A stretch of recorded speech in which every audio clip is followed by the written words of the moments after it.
আসসালামু আলাইকুম। আমরা কিন্তু বিদেশি খেজুর অনেক খাই, কিন্তু খেয়ে বীজটা আমরা কি করি, বীজটা আমরা যেখানে সেখানে ফেলে দিই। তো আমরা যদি বীজটা যেখানে সেখানে ফেলে না দিয়ে আমরা সুন্দর একটা কৌটার ভিতরে যদি বীজটা রোপণ করে রাখি, তো সেখান থেকে আমরা সুন্দর একটা খেজুরের চারা পেতে পারি।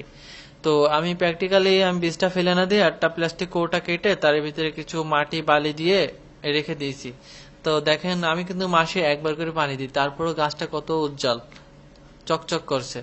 তো আমরা ইনশাআল্লাহ বাংলাদেশের সবাই প্রতিটা ঘরে ঘরে যদি এরকম করে বীজ ফেলে না দিয়ে ওই গাছ রোপণ করে, বীজটা রোপণ করে যদি চারাটা বড় বানিয়ে যদি আমাদের বাড়ি ফাঁকা আঙিনায় যদি রোপণ করে দিই, ইনশাআল্লাহ এক সময় আমরা অনেক অনেক হাজার হাজার লক্ষ লক্ষ কোটি কোটি ক্ষীর খেজুর গাছের মালিক হয়ে যাব।